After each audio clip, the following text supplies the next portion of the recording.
Masih bersama saya Reinhard Sirait, saya akan lanjutkan dialog dengan Mas Hasto Kristianto, Sekjen PD Perjuangan, yang tentu tadi kita sudah banyak membahas soal seperti apa kemudian pilihan PD Perjuangan terhadap Pak Ganjar Pranowo ya Mas Hasto.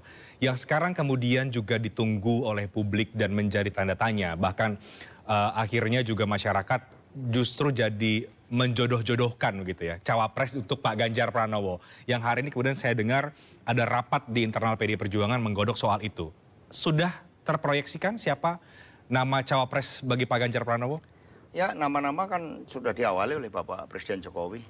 Karena ketika pertemuan Ibu dengan Pak Presiden, baik di Istana maupun di Batu Tulis, sebenarnya juga sudah membaca bagaimana dinamika politik nasional, berbagai kemungkinan-kemungkinan siapa yang akan menjadi pasangan dari Pak Ganjar. Tetapi prinsipnya kan kita mulai dari partai terlebih dahulu. Karena kerjasama partai politik dalam sistem presidensial ini sangat penting. Meskipun oleh rakyat PD Perjuangan telah dipercaya sehingga kami bisa mengusung sendiri. Tetapi spirit gotong royong sebagai saripati dari Pancasila ini kami kedepankan.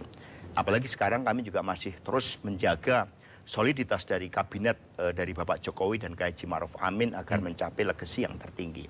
Nah, terkait dengan nama-nama setelah Pak Presiden Jokowi menyebutkan, dan ini juga bagian dari diskusi terhadap siapa-siapa yang akan menjadi calon wakil presiden bersama dengan Ibu Megawati Soekarno Putri di Batu Tulis, tentu saja kami akan terus mencermati berbagai nama-nama yang muncul. Siapa sih Mas nama-nama yang masuk ya dalam itu yang radar? disebut Pak Jokowi nanti bisa dikutip ulang itu. Mungkin ditegaskan kembali oleh Mas Hasto siapa yang disebut oleh Pak Jokowi yang itu juga masuk dalam radarnya PD Perjuangan. Udah nanti ditulis ulang dari berita yang wawancara dari Pak Jokowi ketika habis sholat Id bersama dengan Pak Ganjar Pranowo. Itu aja. Ada nama Pak Mahfud MD. Kalau saya tidak salah ya Mas Hasto ya. Ada nama Pak Sandiaga Uno yang kemudian juga muncul. Ada nama Pak Erick Thohir. Siapa lagi Mas Hasto? Apakah kemudian nama-nama itu juga yang... Mas Reinhard lebih hafal daripada saya. Saya hafalnya Bung Ganjar. Oke. Jadi nama yang kemudian dibocorkan oleh Pak Jokowi itulah yang kemudian juga akan disetujui oleh PD Perjuangan? Ya, tentu saja dicermati secara dinamis. Karena yang dilakukan oleh PDI kan ini kita membuka ruang kerjasama. Nah, kami mendengar misalnya kemarin ada Partai Hanura sudah melakukan dukungan kepada Pak Ganjar. Nah, minggu-minggu ini akan ada. Sehingga momentum... Akan ada partai yang akan deklarasi? Ya, momentum penetapan calon ini akan diikuti oleh deklarasi partai politik. Dan setelah itu kita duduk bersama. Karena pasangan calon diusung partai politik atau gabungan partai politik. PD Perjuangan saat ini sudah menyiapkan visi, misi, dan program strategis dari calon presiden, termasuk urusan bola pun kami masukkan karena kejadian terkait dengan U20 kemarin. Sehingga visi bagaimana membangun olahraga sebagai lambang supremasi Indonesia bagi dunia, itu juga kami masukkan sebagai salah satu program strategis. Dan dari sinilah kemudian kami berkomunikasi dengan partai lain. Jadi partai-partai yang sudah menyatakan dukungannya, kemudian kami ajak komunikasi. Dan kemudian nanti pada momentum yang tepat akan ditetapkan siapa calon wakil presiden tersebut. Apakah cawapres itu akan ditentukan oleh PD Perjuangan sendiri atau nantinya kalau kemudian sudah ada partai lain yang bergabung, ini akan ditentukan bersama dalam koalisi atau mungkin bahasanya di PD Perjuangan adalah kerjasama ya? Ya, ketika kerjasama dilakukan, kalau kita lihat secara empiris, pada tahun 2014 kan PD Perjuangan menetapkan Pak Jokowi. Kemudian ada partai-partai yang lain bergabung. Nah, ketika proses penetapan dari berbagai nama-nama itu memang digodok, dan terutama adalah Ibu Megawati Soekarno Putri. Dalam hal ini tentu saja kita juga berdialog dengan Bapak Presiden Jokowi. Kemudian dari berbagai penggodokan itu disampaikan kepada para ketua umum. Kalau seperti ini bagaimana? Tentu saja juga dengan melihat suatu konstelasi politik yang ada. Siapa pasangan calon dari partai politik lain, kemungkinan pasangan calon ada berapa pasang. Ini nanti akan menentukan suatu konstelasi dalam cara pandang dinamika politik yang memang terus ya bergerak cepat ini. Oke, berarti saya bisa simpulkan bahwa cawapres ini nanti akan ditentukan bersama-sama. Artinya begitu ya Mas Hasto, dengan partai yang nanti akan diawali bergabung. dengan suatu inisiasi. Inisiasi dari PD Ya, Perjuangan. kan kita juga sudah mendengar, misalnya ada partai A bergabung, mereka punya preferensi kepada siapa. Ada partai yang bergabung, kan kita sudah mendengar arah-arahnya. Nah dari sinilah kemudian dilakukan suatu penggodokan dari berbagai aspek. Aspek misalnya terkait dengan kesesuaian platformnya. Jangan sampai presidennya karena membawa platform dari PD Perjuangan untuk menolak impor, kemudian cawapresnya gemar impor. Misalnya seperti itu. Itu contoh-contoh yang sederhana. Dari berbagai perspektif yang kita lihat, kita juga tidak menutup mata dari aspek elektoralnya. Artinya harus ada suatu peningkatan basis pemilih. Ketika Pak Ganjar dipadukan dengan A, itu bagaimana peningkatan basis pemilihnya di Jawa, di luar Jawa, di Sulawesi. Ketika dengan B, bagaimana di Sumatera. Nah, itu semua kita lihat secara dinamis. Oke. Ada bocoran Mas Hasto, siapa kemudian yang... Ya masih teka-teki. Siapa yang bisa melengkapi dan juga bisa memperluas basis elektoral? Ya Pak Presiden Jokowi kan juga mengatakan semuanya baik, nama-nama yang muncul. Tetapi kembali tadi, bahwa kita sudah mempersiapkan, sudah merencanakan dengan sangat baik, tapi juga selalu ada campur tangan yang di atas. Itu yang kami yakini. Jadi konstelasi politik itu juga secara empiris nanti akan ikut menentukan ya. Oke, menarik. Berarti ke depan tadi Mas Hasto sudah bocorkan bahwa akan ada partai yang akan bergabung minggu ini. Partai apa tentu Mas Hasto belum bisa menjawab soal itu. Ya, kita hormati kedaulatan partai yang akan bergabung. Oke, artinya apakah banyak yang kemudian melihat bahwa Capres PD Perjuangan ini kan game changer seperti yang saya sebutkan di awal, merubah peta politik koalisi yang ada sekarang ini. Mas Hasto mengamini bahwa ini memang akan berubah peta koalisi sekarang? Ya, ketika saya ditanya wartawan 7 hari yang lalu, saya akan mengatakan bahwa penetapan calon presiden dari Ibu Megawati Soekarno Putri itu akan merubah bandul peta politik akan bergerak kemana. Nah, dan kalau kita cermati sebenarnya quote and quote kerjasama partai politik kan memang belum established ya. Kecuali misalnya Gerindra dengan PKB. Itu kan sudah ada pertemuan dalam forum partai yang resmi, sudah ada dokumen yang ditandatangani, dan kemudian antara Nasdem, PKS, dan Demokrat itu juga melakukan hal yang sama. Di luar itu partai politik kan tetap berdaulat di dalam menentukan preferensi kerjasama politiknya. Berarti ada perubahan ya akan terjadi. Bahkan juga situasi geopolitik, kemudian bagaimana konteks sosial ekonomi pasca pandemi yang juga sekarang ternyata ada indikasi bahwa COVID ini naik kembali, ini juga akan ikut menentukan. Karena apa?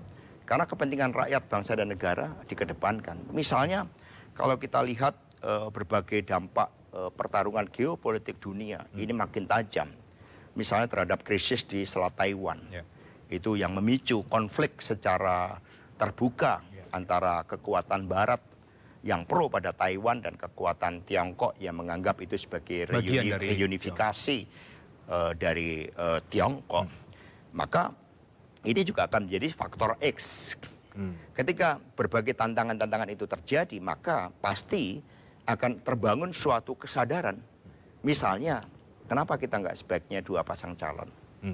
Tetapi ketika kondisinya semuanya baik-baik, well prepared, itu bisa muncul. Katakanlah opsi di atas 2 pasangan calon. Jadi dinamika nasional, internasional, dan juga bagaimana kerjasama partai politik, itu nanti akan menentukan berapa jumlah pasangan calon. Itu terlebih dahulu yang harus kita lihat.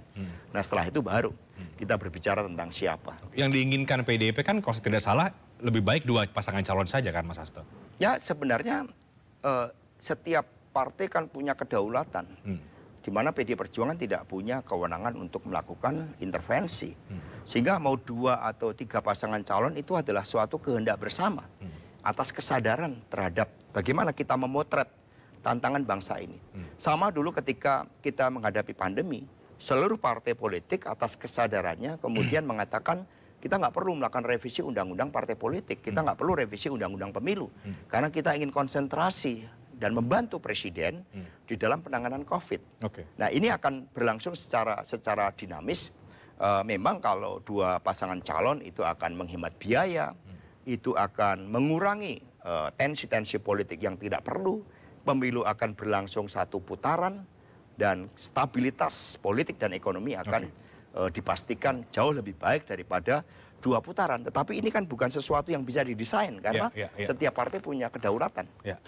Kembali ke soal cawapres, sekarang ini berkembang menguat kabar bahwa atau isu duet Ganjar Sandiaga Uno. Apa tanggapan Sekjen PDI Perjuangan? Ya berbagai kombinasi muncul, bahkan itu kan juga dipicu oleh lembaga survei dengan segala preferensinya. Maka Bu Mega selalu mengatakan, ya ini jangan dijadikan patokan, karena juga tergantung siapa yang membiayai lembaga survei. Masing-masing kan juga ada suatu ruang manuver politik agar bisa dibaca secara elektoral untuk bisa mendampingi Bung Ganjar Pranowo. Nah ini semua harus kita lihat secara jernih. Maka kami bukan dalam kapasitas berbicara tentang nama-nama yang akan mendampingi Pak Ganjar, karena itu adalah bagian dari ranah kewenangan Ibu Ketua Umum. Tugas kami menyiapkan suatu analisis strategis bagi Ibu Ketua Umum di dalam mengambil keputusan. Dan Mas Hasto tentu di situ juga punya kalkulasi sehingga bisa merekomendasikan itu terhadap Ibu Ketua Umum, begitu ya Mas Hasto? Kami hanya membantu melakukan analisis, itu pun atas penugasan. Mas, kemarin ya di momen Lebaran, Pak Prabowo menjawab ketika ditanya soal menjadi cawapres Pak Ganjar Pranowo. Pak Prabowo disitu menegaskan bahwa saya capres dari Partai Gerindra. Mungkinkah kemudian terjadi duet Ganjar Prabowo atau Prabowo Ganjar, atau itu tidak mungkin terjadi? Ya dari pernyataan Pak Prabowo sendiri kan mengatakan bahwa memang itu keputusan dari partai yang telah menetapkan beliau sebagai calon presiden. Tapi beliau kan juga mengatakan politik itu membuka berbagai ruang kemungkinan. Politik itu kan bagaimana berbagai kemungkinan untuk kepentingan bangsa dan negara. Itu bisa membuka suatu opsi-opsi yang makin mengerucut, ya termasuk posisi dari beliau. Ini kan jawaban dari teman-teman dari Gerindra sendiri, meskipun dari Partai Gerindra tetap ya dalam suatu positioning bahwa Pak Prabowo adalah calon presiden dari Partai Gerindra. Ini yang dihormati oleh PDI Perjuangan. Tetapi lagi-lagi secara empiris memang nanti akan terjadi pengerucutan. Dan ketika terjadi pengerucutan itu ada suatu kesadaran yang membimbing bahwa kepentingan bangsa dan negara itulah yang akan mendorong konsolidasi itu terjadi. Dan fungsi dari Bapak Presiden Jokowi salah satunya kan juga mendorong proses-proses konsolidasi ini. Kalau kemudian Pak Ganjar dengan PDI Perjuangan, Pak Prabowo dengan Partai Gerindra sama-sama menjadi capres, dan kalau kemudian nanti akhirnya berkompetisi, bagi PDI Perjuangan sudah siap juga untuk itu, mengingat ada hubungan yang sangat baik antara Pak Prabowo dengan Bu Megawati yang kita tahu kan Mas Hasto? Ya sejak awal kan kita tidak membedakan dalam konteks kontestasi dan juga kerjasama. Apalagi hubungan antara Ibu Mega dan Pak Prabowo misalnya, ini kan hubungan yang sangat lama. Pada tahun 2009 kedua pemimpin ini sama-sama menjadi pasangan calon presiden dan calon wakil presiden. Semua punya kedewasaan kapan harus berkontestasi, kapan kemudian harus bekerja sama.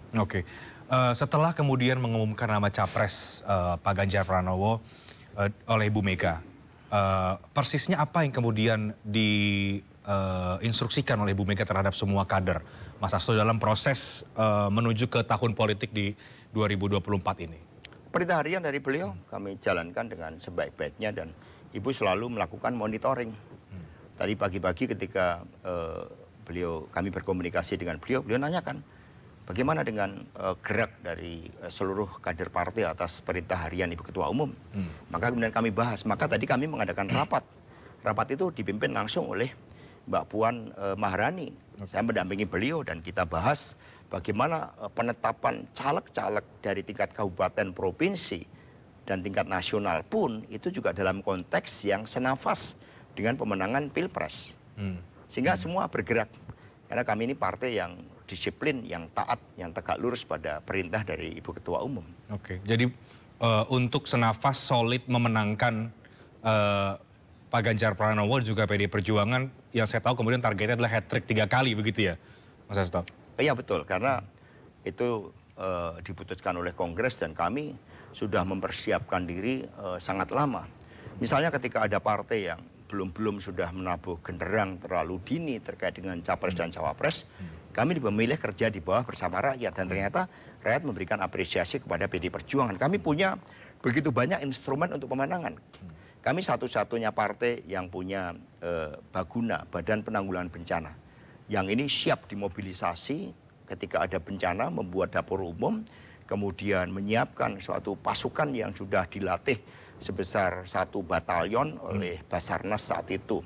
Kami punya badan kebudayaan yang membangun jati diri kita sebagai bangsa melalui revolusi mental, nation and character building. Kami punya sistem informasi yang dikembangkan oleh Mas Prananda Prabowo, Media Pintar Perjuangan. Kami satu-satunya partai yang juga memiliki badan saksi pemilu nasional. Kami sudah melakukan pelatihan secara masif saksi-saksi pemilu yang bersifat tetap yang telah dipersiapkan oleh sangat lama oleh Bapak Arief Wibowo. Kami punya instrumen pendidikan politik. Bahkan satu-satunya partai yang sudah mengadakan pendidikan anti korupsi dihadiri oleh Pak Firly langsung dan diikuti oleh lebih dari 37.000 calon anggota legislatif. Itu hanya PD Perjuangan. Dan kami punya struktur yang paling lengkap. Kami punya 3.232 anggota DPRD Kabupaten Kota, 416 DPRD Provinsi, 18 ketua DPRD itu berasal dari PDI Perjuangan, DPRD Provinsi. Kami punya 54% kepala daerah. 3 pilar partai inilah yang akan bergerak secara masif. Apalagi capres sudah ditetapkan. Simpulannya adalah bekerja sama dengan partai-partai yang kemudian belum punya capres kah atau yang sekarang memang ada di pemerintahan saja? Yang belum punya capres juga ada di dalam pemerintahan, tetapi juga punya rekam jejak sejarah perjuangan bangsa. Contohnya mengapa kami juga membuka komunikasi. Ini Sekjen PAN, Pak Edi Suparno langsung menghubungi saya saat itu. Demikian pula ada pimpinan dari PAN. Karena sejarahnya 1912 itu kan ada Muhammadiyah. Dari hasil survei menunjukkan preferensi dari teman-teman dari Muhammadiyah kan juga ada yang ditujukan kepada PAN. Karena kelahiran PAN juga tidak terlepas dari sejarah dengan Muhammadiyah. Kita bisa bekerja sama. 1926 ada NU. Dengan semangat hubul watan minal imannya. Partainya di situ ada PKB, ada P3. Kita nggak ada persoalan. Kemudian ada PNI, itu yang melahirkan PDI sebagai satu-satunya partai nasionalis Soekarnois saat ini. Kemudian ada Golkar yang juga sebagai kelompok fungsional yang dibidani oleh Bung Karno, proklamator dan bapak bangsa. Kita bisa bekerja sama. Dengan Gerindra, kita juga bisa bekerja sama karena kakeknya Pak Prabowo kan juga pahlawan nasional. Ini adalah contoh dari aspek historis, apalagi kita sama-sama berada di dalam pemerintahan. Saya tidak mendengar ada partai Nasdem misalnya atau PKS yang disebut oleh Mas Hasto. Ya karena mereka sudah membuat suatu kerjasama tersendiri. Sehingga kurang elok kalau kami mengganggu kerjasama yang sudah dilakukan. Kami kan kerjasama ini dengan menggunakan mata hati, dengan nurani yang baik, kemudian juga etikat baik bagi kepentingan bangsa dan negara. Jadi ada aspek-aspek yang kemudian tadi Mas Hasto sebutkan ini menjadi pertimbangan. Koalisi besarkah atau koalisi yang cukup beberapa partai saja yang menurut Mas Hasto atau PD Perjuangan ini terbaik di kerjasama mendukung Pak Ganjar Pranowo? Ya apapun ini kan kita ini sistem presidensial. Dan multi partainya sebenarnya masih masuk kategori kompleks karena ada 9 partai politik di DPR RI. Kita berharap dulu sebenarnya parliamentary threshold ini bisa dinaikkan. Tapi kan karena COVID tidak terjadi perubahan undang-undang itu. Sehingga secara empiris juga terbukti 2014 ketika hanya bermodalkan sedikit di atas 20%, ternyata presiden yang dipilih langsung oleh rakyat ini bisa terkooptasi oleh kekuatan-kekuatan di parlemen yang jauh lebih besar dari itu. Akibatnya terjadi tsunami politik. Saat itu pimpinan dewan yang seharusnya menjadi jatah PD Perjuangan, sebagai pemenang pemilu itu dilakukan perubahan secara pragmatis. Lewat MD3 saat itu perubahan MD3 yang kita tahu di situ sangat tidak beretika.